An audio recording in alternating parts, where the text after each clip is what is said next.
Faced with the resignation of Lebanese Prime Minister Saad Hariri, voices are being raised about a new Israeli military invasion. We give you the historical background to better understand the dynamics in Lebanon. On the 6th of June 1982, on the pretext that Palestinian fighters had attempted to assassinate Shlomo Argov, the Israeli ambassador to London, Israeli Prime Minister Menachem Begin sent the IDF into Lebanon. He told the Israeli cabinet that the Palestine Liberation Organization, also known as PLO, was behind the attack, withholding the fact that it had been carried out by Arafat's sworn enemy Abu Nidal on the orders of Iraq's Saddam Hussein. The Israeli army swept across the Lebanese border with orders to expel Palestinian guerrillas who had been firing rockets into northern Israel. In reality, Israel's plans involved the complete annihilation of the political infrastructure of the PLO throughout Lebanon, including Beirut. Contrary to the official rhetoric, Israel wanted to install also a pro-Israeli Falangist government under Bashir Gemayel. The IDF invaded with an army of 76,000 troops, 800 tanks, 1,500 armored personnel carriers and 634 airplanes. Ariel Sharon, then defense minister, was put in charge of Operation Peace for Galilee.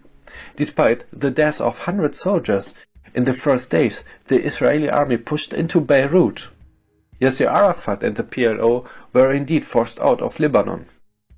In August 1982, Arafat and his fighters left the rubble of Beirut on a ship for exile in Tunis. In the same month, 2,000 Syrian troops pulled out.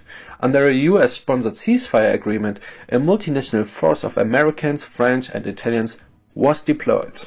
An increased number of Islamic groups began operating in South Lebanon, launching guerrilla attacks on Israeli positions and on pro-Israeli Lebanese militias. Israeli forces often responded with increased security measures and airstrikes on militant positions, and casualties on all sides steadily climbed. In a vacuum left with the eradication of PLO, the disorganized Islamic militants in South Lebanon began to consolidate.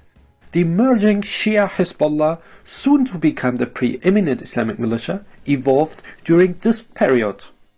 Bashir Gemayel, a Maronite Christian, was elected president, and Israel began to hope that a peace treaty could be signed.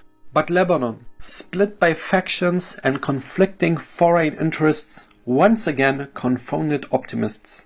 Gemayel was assassinated in September 1982. 2 days later, in killings whose scale shocked the world, Israeli forces allowed their allied Lebanese Christian militias into the Sabra and Shatila refugee camps, where they slaughtered 1,700 fighters and possibly thousands of civilians. Sabra and Shatila, the bloodiest single incident in the Arab-Israeli conflict, marked a turning point in Israeli public support for the occupation and led to Mr. Sharon being found personally responsible for the massacre. He was forced to resign as Israel's defense minister. The massacre prompted the US President Ronald Reagan to boost the multinational force in Lebanon.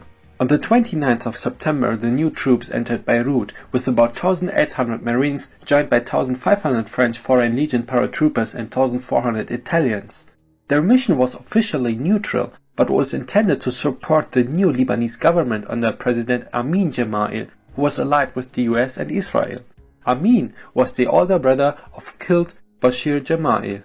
But the presence of foreign forces provided Syria and Iran with an opportunity as they backed the Hezbollah Shia fighters who had sprung up to resist the invading Israelis. On the 18th of April 1983, a suicide bomber demolished the US embassy in Beirut. On the 23rd of October, 241 Marines were killed in a truck bombing of the Beirut barracks. 20 seconds later, a truck rammed into the building where the French peacekeepers slept, killing 56 paratroopers. A US district judge ruled in 2003 that senior Iranian officials had approved and funded the attacks by Hezbollah. After all, the multinational force pulled out of Beirut. The 1982 Lebanon invasion had far-reaching implications. Israel withdrew to a buffer zone in southern Lebanon. Its forces stayed for 17 years. But when they left, Hezbollah claimed that it was the Shia militia that defeated the regional superpower.